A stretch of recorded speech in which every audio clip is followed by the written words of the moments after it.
yes. All right, so Ben, we're getting ready to do the bias flush report for Wild Card weekend. We had a quick conversation before we started recording, and you talked about it in the song. One of our favorite groups came up in my mind, Parliament Funkadelic. Here's my chance to dance my way out of my confliction. That's where you are, eh? That's where I am right now. That's how it is right here. I tell you what, it's only 4 games, bro. So I got to win 3 of them. You got to win 3 or your percentages are starting to stink. Last week, we didn't mention it when we did the review, but what was, I think last week my percentage was, 62? 62, and I was like 59. Right. Neither one of us. Well, again, my numbers are unmanaged, so they are what they are. I don't feel good or bad about them one way or the other. However, it is interesting because, again, certain things you can't account for. It's difficult when you're looking at net points to account for teams sitting their starters, for example. Right. I knew this last week was going to be tough, but I was still disappointed. But I picked a little freer than I would have. But this hasn't been a good season for me picking, but that's another story. All right. Well, here's my chance to dance my way out of my confliction. Buffalo Bills at Houston Texans. Bias plus score 7.8 favors Buffalo over the Texans. Now, we talked about the point guard as quarterback previously, where you kind of compared Drew Brees to John Stockton. Well, here we have Deshaun Watson. Not exactly the point guard in that same vein, more of a Mr. Magic Man, where, again, we might not be as efficient, but somehow he tends to pull stuff out. This year, however, they got smacked around a little bit. So the Buffalo Bills look like the more solid team going into this game. Oh, well, the Bills have the bias, as they should. I would say that they are the more balanced offense. They are by far the better defense in points against and probably in turnover differential as well. That being said, Deshaun Watson is still extremely dangerous. But over the course of the last few weeks, it's been shown that he's most dangerous when Will Fuller plays. Will Fuller has been out, and that has hurt them. Kenny Stills is a good receiver, but he ain't Will Fuller.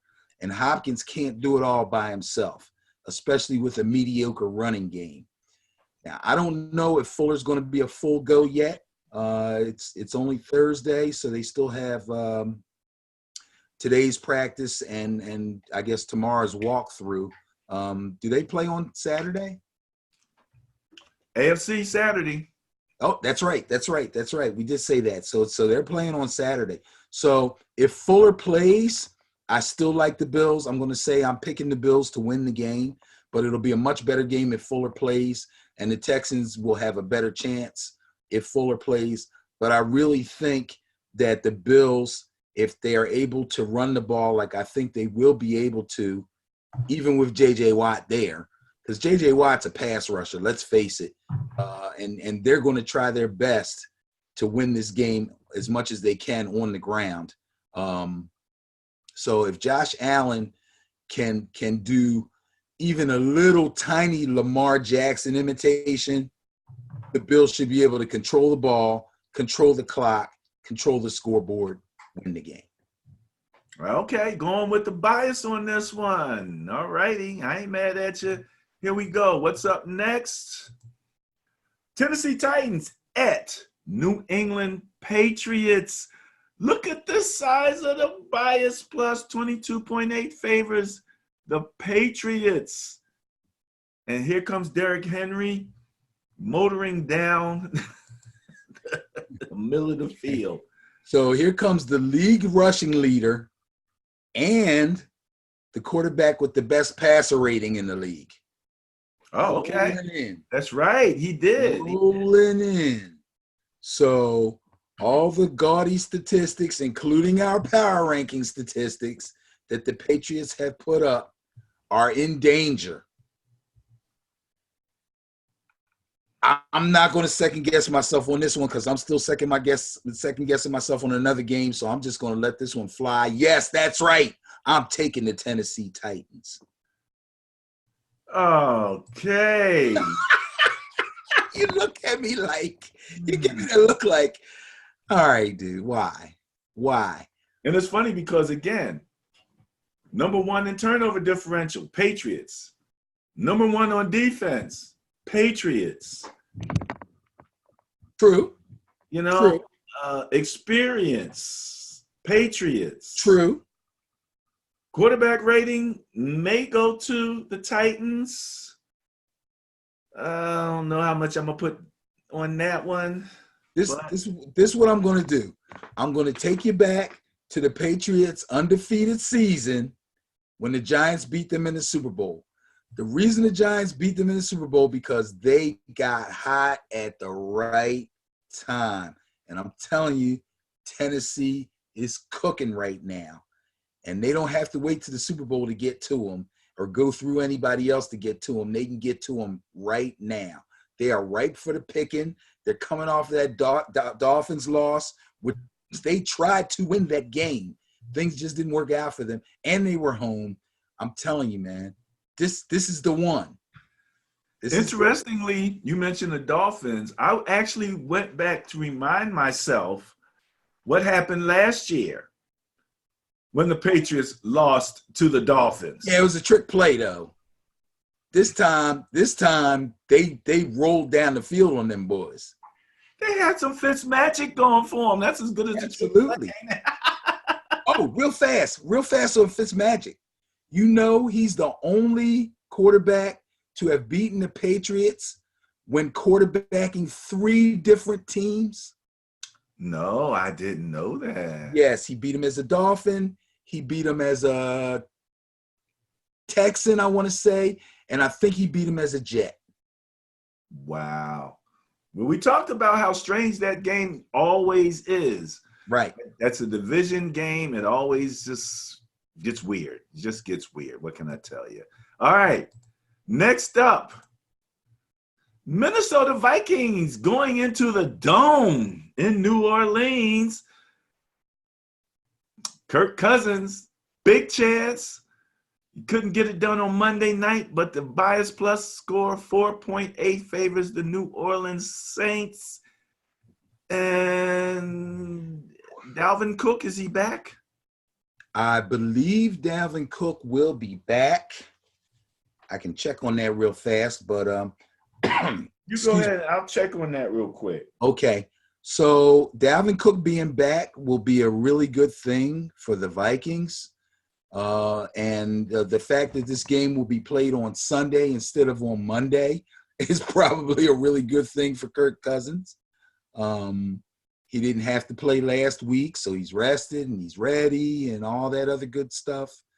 But the Saints are in the Superdome, and the Saints hardly ever lose in the Superdome. In fact, of all the playoff games that they've played there, and there's been a few, they may have only lost once or maybe twice. I think the Saints are on more of a roll than the Vikings are. I think they have the more balanced offense. They definitely have the better offensive line. That's a weakness for the Vikings. And I would say that their defense is playing better and the Vikings defense is a little bit down. And this is all generally speaking. You know, I'm not trying to quote numbers or anything. This is just the eyeball test. And the way I'm feeling about the last few games that each team played, I am very, very confident on this one. I like the Saints. Not to mention revenge. They've been holding on to that Minneapolis miracle. I mean, Cousins wasn't even the quarterback then, and they are still talking about it. So this is their chance to really do something about it in a meaningful game. Dalvin Cook is not on the injury report as of this point. Okay, that's good for them. Interestingly, though, for the Saints, Eli Apple, questionable. Michael Thomas, questionable. Is he Ah, in? they're just that's. I don't care about Eli Apple. That's what they got Jackrabbit for. So they're both about. They're just as good and just as bad as each other. So that's they're both ex-Giants. I mean, you couldn't get any closer except for Jenkins's hair is longer. So I mean, that's not a difference. Thomas, that's maintenance. They want him as healthy as he can be. Okay. All right. All right. So you picked who? Saints, You got the Saints going with the bias. yes. So is this your conflicted game coming up here? Is this the game that you're going to have to dance your way out of your confliction? The Seattle Seahawks at the Philadelphia Eagles. Look at this situation, Mr. Dickerson, because we don't see this too often. The bias plus score favors the Seahawks at 13.5. However, when we work up the numbers, all right, for this game, on a net point basis, it favored the Eagles at a small number. And I was looking for it. I don't see it right here. It I think you said it was was like a 1 point something. 1.5. Yes. And I can believe that. They're pretty equal. However, in the turnover differential, Seahawks on a gross number, the bias went to the Seahawks at 15, plus 15 in the Seahawks' favor. And when you Plus 15. combine that 1.5 and that 15, that's where you get that 13.5 bias plus score favoring the Seahawks. So this looks like if the Eagles can control their turnovers, they got a shot to win this game. But that's what it's going to, quite possibly going to come down to, especially with all of these new guys.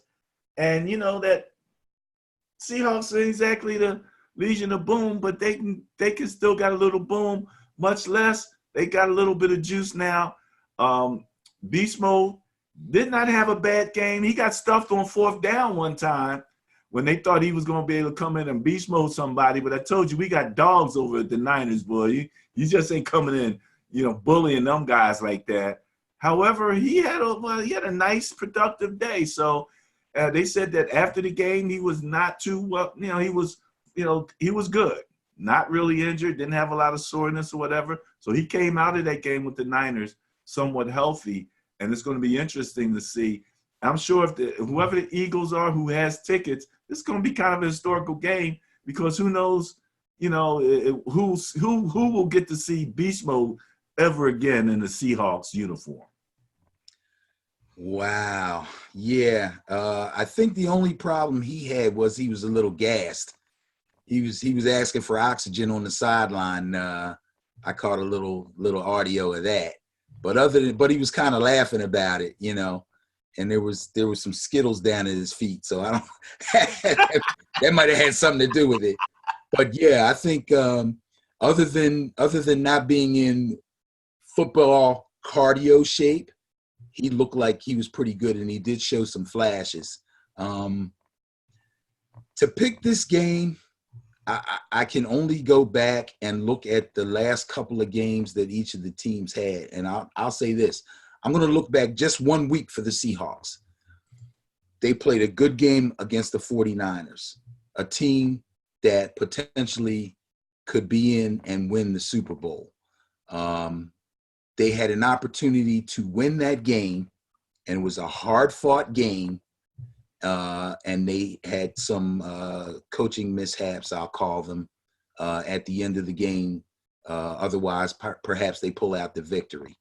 The Eagles, on the other hand, I can go back 4 weeks on them against subpar teams, and they struggled and struggled and struggled and struggled, and then had fourth quarter heroics to pull the game out. Now, there's something to be said for fourth quarter heroics. especially if they come from your quarterback. But who's the master of fourth quarter comebacks? Russell Wilson, okay? He's the master of it, and he's done it against far better competition than the Philadelphia Eagles and far better competition than what Mr. Wentz had to do it against, namely the Washington team that needs to change their name and the New York Football Giants. And I can't even remember who the heck else. I think they got to play the Redskins like twice. Yeah, so Excuse me. that's The Washington team. I'm not impressed. Yeah, I am impressed, and I gave Wentz his kudos, and I don't want to make it sound like I'm hating on the guy. He did what he had to do to win the games they had to win to get themselves in this position. However, the Seahawks are still a better team. The turnover thing could rear its ugly head for the Eagles. That could be the difference. The time is ideal because it's the late game for the Seahawks. Right, from the West Coast to the East Coast. Longest trip. They have to make the longest trip from West Coast to East Coast, but it's not an early game, so that negates that. I'm telling you, man, maybe I'm the jinx. Maybe I'm the one every time I go against the Eagles, they win. We'll find out. But I got to go with the Seahawks on this. And I have been very conflicted about this. I'm dancing. I'm trying to dance my way out of my conflictions. Oh, I can't wait till Desiree sees that. I'm trying to dance my way out of my conflictions, but I'm going to go with the Seahawks.